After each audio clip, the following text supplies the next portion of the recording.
Joining us live from Mountain View, California is Rebecaa Fannin. She's founder and editor of Silicon Dragon. It covers news and research on the world's top tech innovation centers. Nathan hitting on a lot of these key themes, but one of the things you hear a lot here in the United States, and I also heard it from some European business executives when I was in Beijing, is market access. They feel like the doors is shut or maybe just a little bit ajar. You're also hearing at events here in the United States, I was at the China Chamber of Commerce last year, you hear the same thing about U.S. market access for Chinese firms. So how do you expand market access on both sides? How big an issue is that? Well, there is a lot of friction on both sides, and both sides actually need one another. We need Chinese products, they need U.S. products. So it seems like there could be a win-win if we could figure it out. Well, you know, it's interesting. You've profiled Jack Ma of Alibaba and Robin Li of Baidu, and I was in Hangzhou last year at the G20, and you're seeing, like, basically the Silicon Valley emerging there in China. And then you hear about Mark Zuckerberg and his efforts to try and get into China and how difficult that's been for him. Talk to me about that imbalance as well. Yeah, it certainly is true in the technology innovation field that U.S. companies have had a hard time getting into the Chinese market. Some are restricted. Some have just not been able to break through because they haven't been able to get the right formula.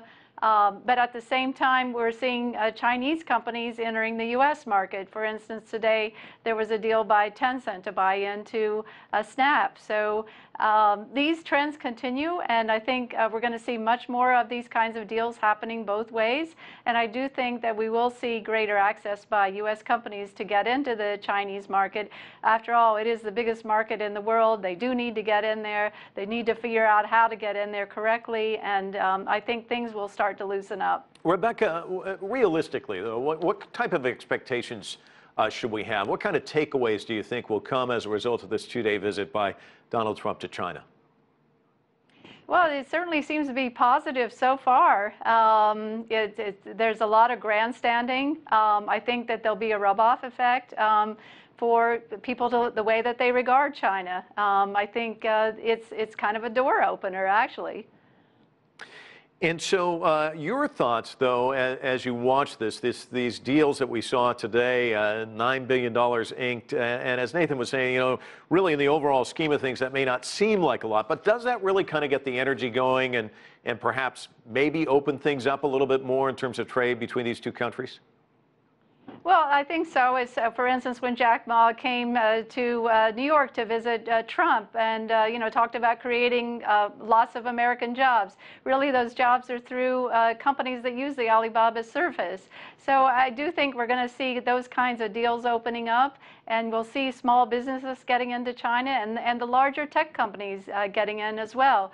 You know, Airbnb is there, a number of other, Amazon is there, a number of other, eBay has been there. They've all had their different experiences. Facebook has had a lot of challenges in China. Google has as well. I think we'll continue to see some of those challenges around, you know, how do you get around the censorship issue? You know, how do you deal with that? It's a really difficult challenge. No, it's interesting stuff. Thanks so much for your analysis, Rebecaa Fannin, joining us from Mountain View, California.